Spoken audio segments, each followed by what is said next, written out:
commonly known as Consent. Consent is a consumer protection organization. We do work around protecting consumers. You know, everybody is a consumer. You either consume food, or you consume other goods, you also consume other services. So our core is around protecting everybody who consumes something. It's going to be a good or a service, food, water, whatever it is, making sure that you're protected. Remember that everything that goes into you can either harm you or give you good health. So we want all consumers to live longer, because if consumers don't live longer, then it means all businesses would collapse, because the consumer is the biggest entity that actually supports all services. So basically our core is to make sure that you as a consumer, you understand your rights, your responsibilities, and also you know what you're supposed to do, so that you get benefit from whatever service or good that you're actually receiving. So basically that is at the center of what we do. Yeah, and I'm glad that I'm going to share with us the unexpected, quite a number of things that are unexpected. But I think to dive a little bit into the subject of the day is maybe to understand what a festival is. You know, there are certain things that we assume people know, but what is a festival? What do we call a festival?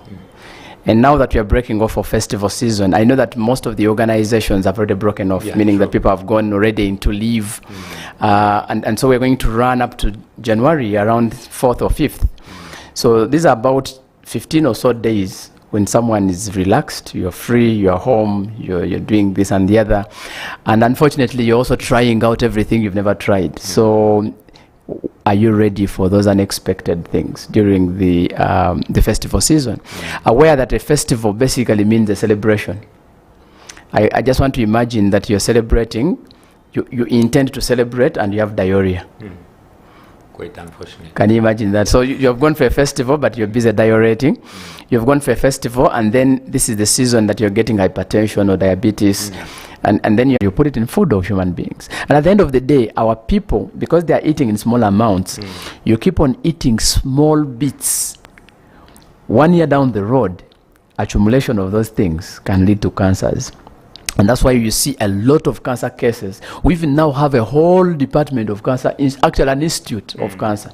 Why? Because we no longer had where to put people. We had to just come up with a cancer institute because everybody is getting sick. And people are getting sick of cancers, which used not to be the case in the olden days. Now the question is, where is the cancer coming from? Whatever I've just been mentioning is a risk factor to the cancer. What about the colleagues who are processing food? You see, in Uganda, there is a principle of buy Uganda, build Uganda. This whole thing. I want to say that every time we are building Uganda and buying Uganda, we should comply to the standards. Most of the machines that are used in this country are not food grade. And that's why when you go to food processors, they'll tell you, oh, our machine is down, the sieve has broken down, so they are buying a new sieve. The question is, where did the old one go? We have food grade materials which are actually supposed to be used in processing human food. But what is the case now? We see that a lot of machines for nuts, for cassava, for posho, they are not meeting any standards. And our people are consuming. So if we just opened people's stomachs, you'll see that there's a lot of metallic compounds in there. So we have a lot of work to do.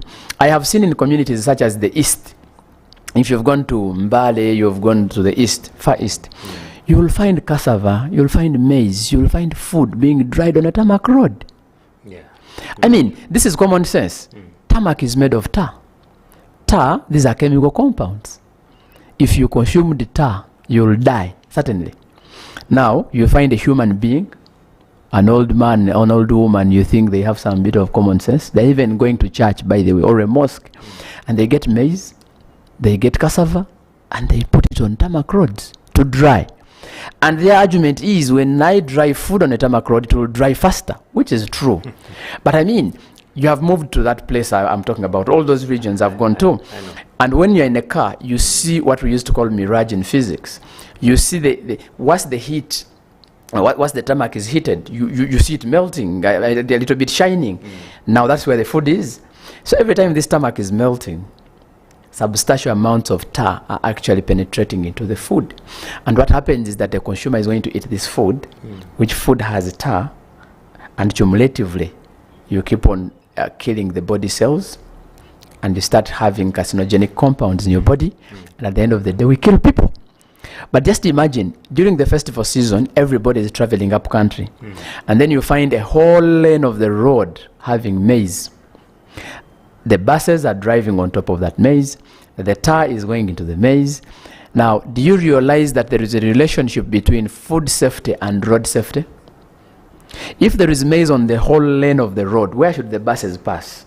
Certainly, the buses will drive over the maize. And you stand a risk that if it is a small, unstable car, it can actually slide off the maize and people die. So you see that you're a Christian or you're a Muslim, whatever religion you are, and you're claiming we love God, we love manya what, love one another, what? But the moment you put food on the road, you are committing suicide and murder. Because one, you're hindering the road users, and you're putting their life at risk. If that car slid on your maize and 10 people die, who is responsible? You've actually killed.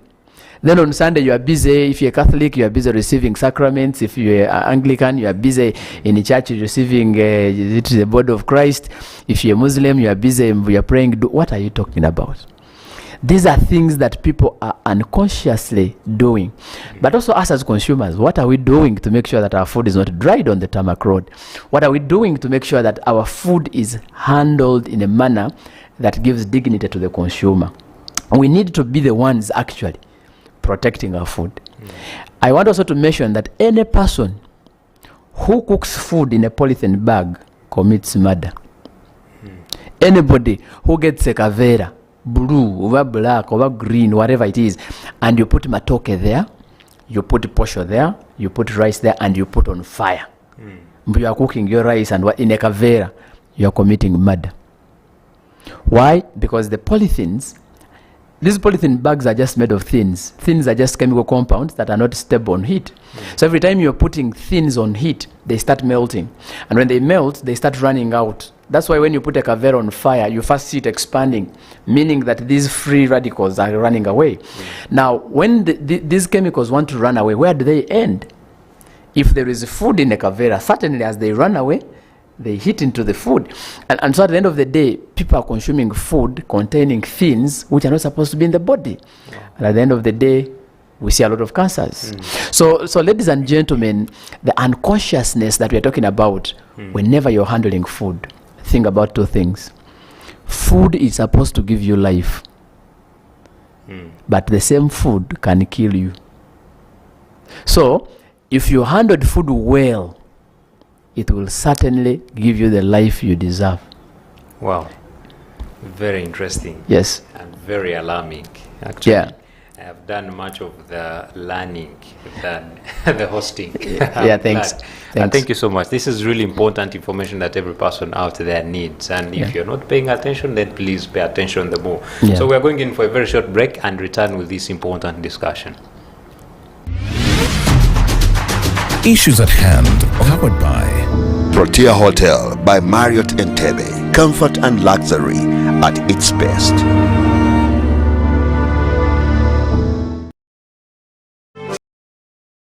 by the Uganda Communication.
This is Church of Uganda Family TV.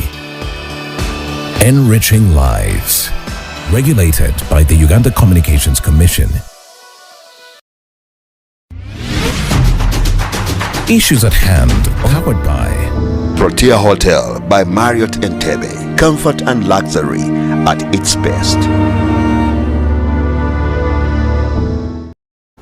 All right, welcome back. You're still watching Issues at Hand. Of course, today we are talking about issues to do with unconscious consumption of food, majorly during this period of time. But of course, this conversation extends further, because ideally what we have been discussing, the alarm that has been caused, it is a day-to-day life, how you eat food on the streets, how you eat your own food, how you prepare your own food, and all those things. And talking about safety on the road, people drying, sun drying.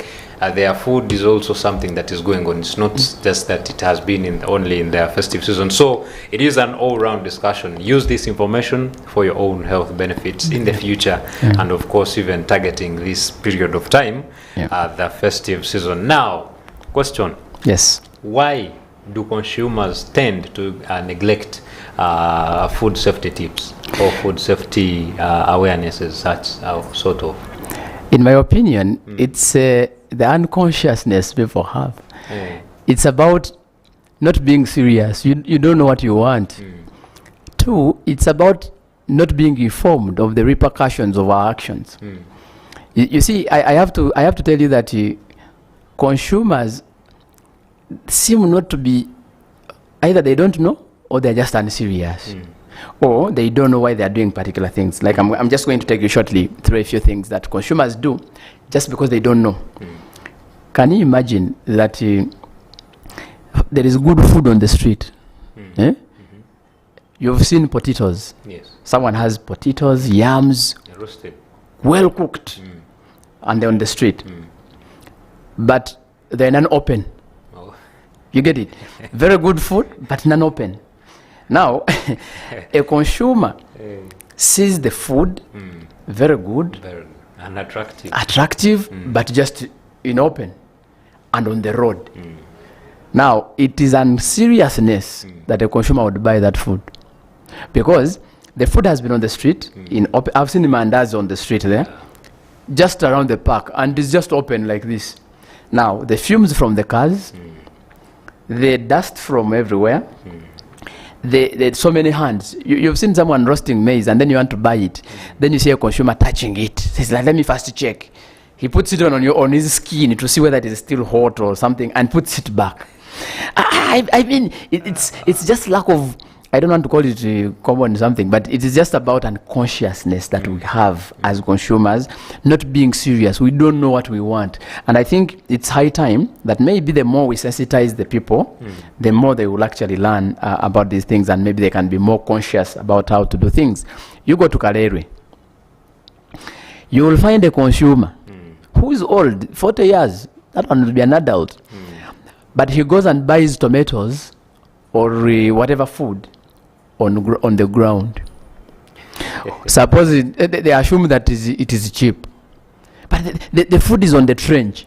There is even sewage running, but the consumer goes to buy that. What would you say? There is sewage running. Someone has put his dodo there, and the consumer is busy buying dodo along the trench of waste. So we can't say that people don't know. Some of these things are just common knowledge. You find okay, let me just use an example of Kaleri. The road is narrow. Very. But all traders have left the market, started to sell food on the road. Now, this is a food and road safety issue. Now, while the consumer wants to park their vehicle to go to the market, where they're supposed to be parking, it's a market itself. So how do you park there? And what should the consumer do? And whose responsibility is it anyway? Why would the market master, for example, allow such an activity to happen? It means that people during the festival, quite a huge number of people are coming to purchase food. But many of them are likely to die at the point of buying, because their life is at risk. They're going to buy unsafe food at an unsafe road. So someone might be knocked while they're going to buy unsafe food. So we need to think about how do we position the selling points of food. How do we put our food in the market? How clean should this food be? No consumer should go to the market to buy dirty food. No. Why should you go and buy potatoes which have soil? Let the sellers bring food when it is washed. And that's why you see in Nakasero, it is a policy there. People have food cleaned. But in our other markets, you find Lumonde with sand, with soil, with everything dirty. And even the consumers, by the way, you see that people who are selling us food, they want to sell you a kilogram of beans. But below the packaging material, there are stones. You've seen that kind of stuff. So people put stones, sand, and then they put a little food on top. So I think we need, as consumers, be careful when you're buying food, be in charge of what you're actually buying, and be responsible. Make sure that everything you're touching is clean, is safe, so that you actually go into the festival, which I mentioned. A festival is supposed to be a celebration. Please don't go into a celebration when you have diarrhea. When you are running up and down, you are running to the loose, you are not comfortable. You'll come back to office when you are sick. Okay. So I think that is a basic on food safety, but there are other two components that I wanted to fix there. Right. The issue of food waste. Ladies and gentlemen, this country is suffering from what we call food poverty. The inability of individuals to have adequate food per day. People have one meal or even none in this country. There are people who are sleeping hungry, not because they are unlucky, but they don't have the means of getting the food. Now, there are also people in this same country who are eating 10 times, 5 times or so, because they have been privileged to have the food. Yes. Now, while you get food and you have the resources to purchase this food, please eat responsibly. Only cook food that you can consume. When you go to the parties, because now this is the time of partying, please, when you go to the party, don't serve as if tomorrow is not there. Be selective with what you are serving. Ensure that the food you are serving is going to be eaten to the latter. Make sure that the food you are putting on your plate, please eat it to the latter. Why? When you serve food and you don't finish it, that is immoral. Immoral. Yes. That is immoral, because your neighbor slept hungry yesterday, and for you have exorbitant, and you can have the potential to throw it away. Okay, you throw it to the pigs, and we say, okay, maybe the ecosystem will rule. But then people eat this food and put it in the Kasasiro, and ends in the Chitezi, killing people again. So the consciousness when you are serving has to come in handy. Serve what you can eat. Cook what your family can eat. Why should you be 3 people and cook food for 8? And you're sure that you will not finish it? Only cook food that you're going to eat. You know that your family members, some of them don't eat meat.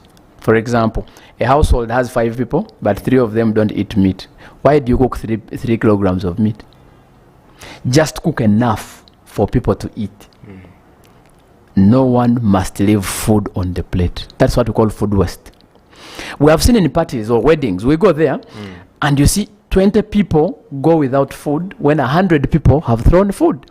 Why should you serve chicken boiled, chicken roasted, chicken fried on the same plate? Yeah.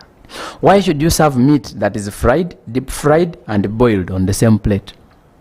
Why? This is the same food. Why should you serve, for example, pilau, white rice, and brown rice on the same plate? It means you're not serious. You just don't know what you want. And that's why you will see someone testing chicken a little bit, puts it back, picks fish, tests a little bit. At the end of the day, we end up throwing a lot of food that would actually have fed other people. If you just use the case of Kampala, go to Kalerwe, hundreds of tons of food are being thrown away at Kalerwe there. That's right. But when you come to Mulago, there are these street kids that are asking for just one piece of apple. But you're throwing tons. So there is a lot of food waste. So as we are going to the festival season, we are going into the festivities. Let us jubilate, but with a conscious mind.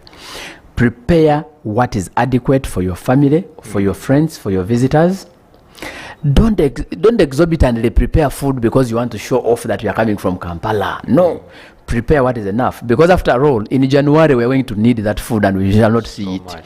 So for now, eat sparingly, eat what is enough, just cook what is enough, buy what is enough that you can manage.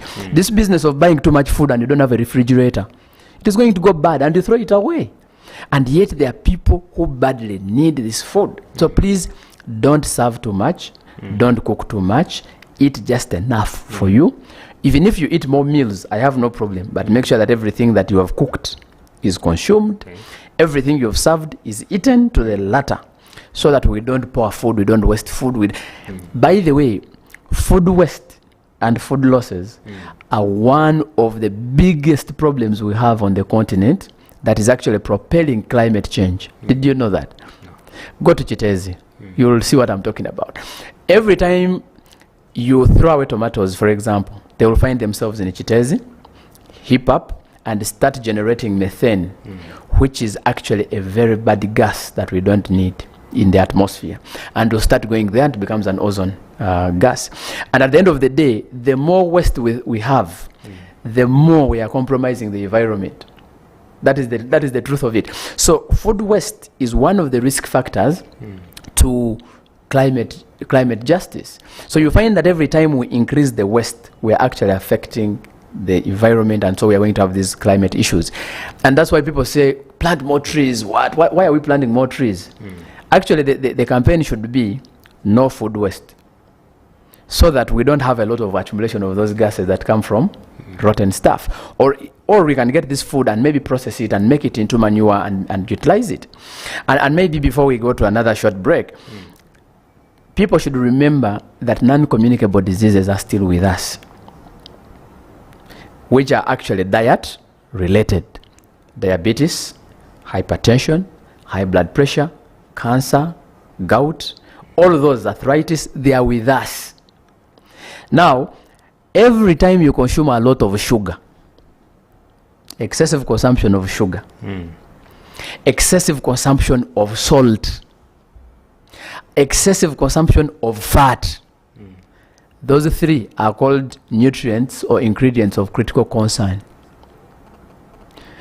They are called ingredients of critical concern, meaning that the more you overconsume them, the higher the risk of getting non-communicable diseases. By the way, did you know that between 30 and 40% of the people we bury in Uganda are because of non-communicable diseases? Oh, yeah, true. So it's either diabetes that has killed him, hypertension, high blood pressure, cancer, heart attack, stroke. When you gather all people who die in a year in this country, between 30 and 40% of them die of preventable non-communicable diseases. Preventable. Wow. Diet-related non-communicable diseases. And where are they coming from? Overconsumption of sugar. By the way, why is sugar a problem? Sugar, processed sugar, is actually a problem to our body cells. Now, a man like you, don't exceed 9 teaspoons of sugar per day. 9? Yes. Okay. A woman, don't exceed 7. Teaspoons, not tablespoons. Teaspoons of sugar. Why? Whenever I tell people this, they tell me, it means now I take on the 2. So I am still safe. Now this doctor is saying, okay, you need to take 7. I am still... When you wake up in the morning and you wanted to mention the same. Okay. Okay. Every time you're at home and you're served with a cup of, let's say, porridge, and you put 2 tablespoons of sugar, then you eat 4 pieces of bread. You see that?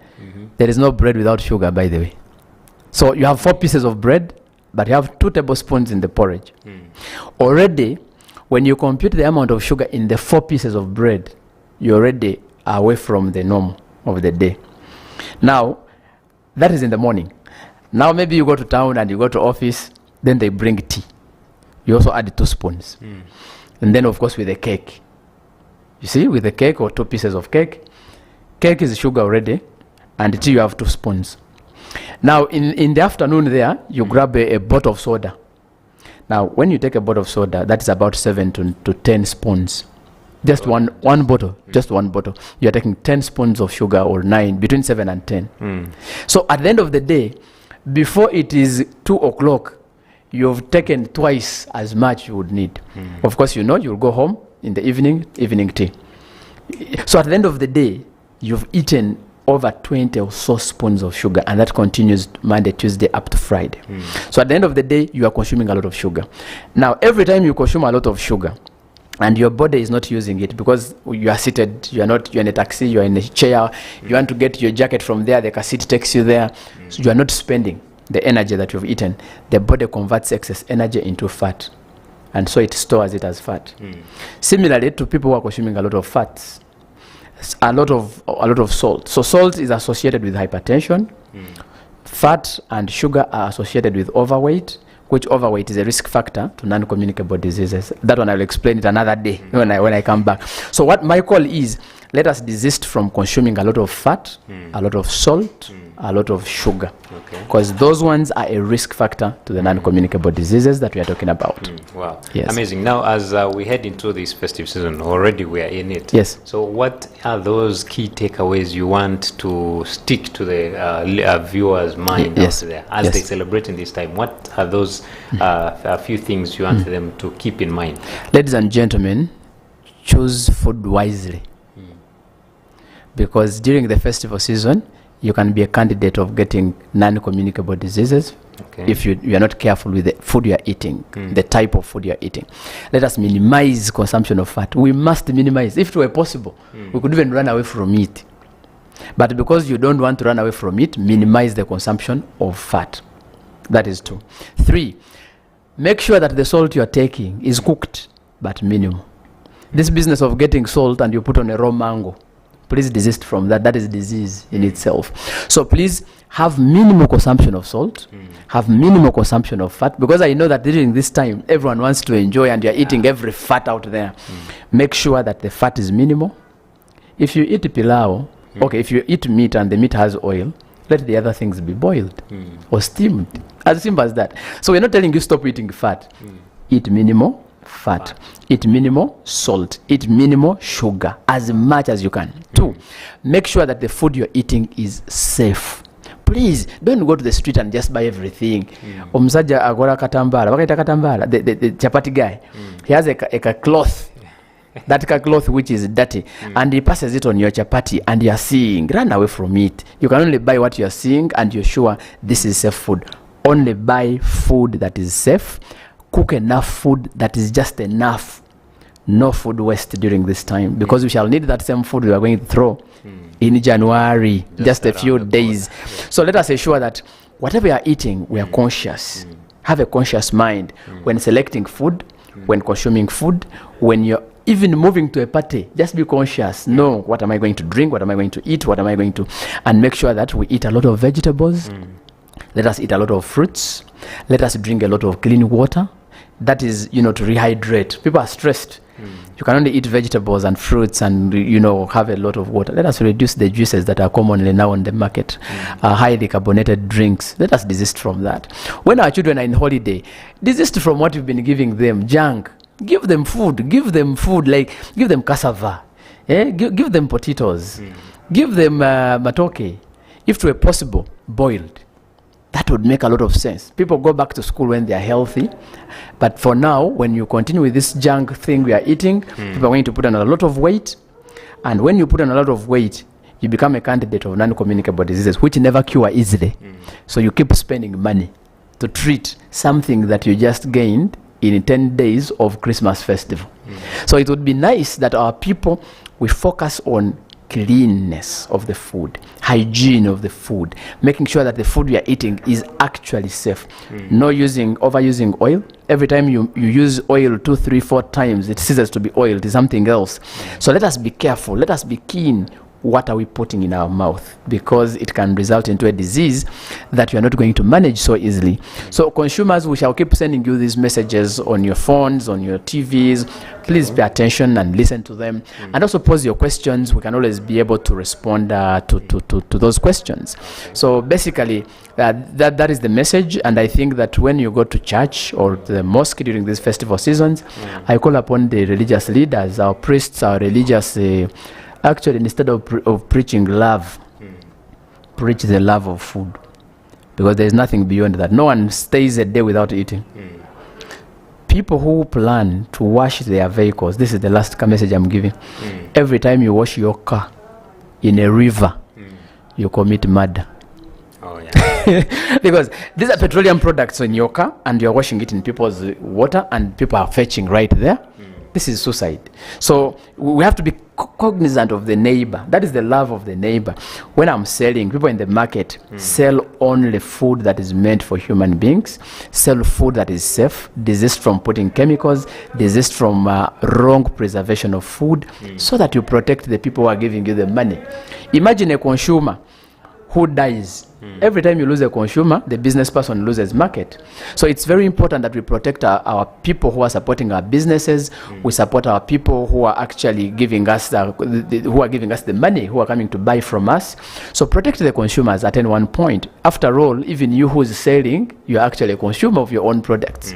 So it is very good that for us to live healthy during the course of this time, we have safer food, nutritious food. We have food that is not going to cause disease.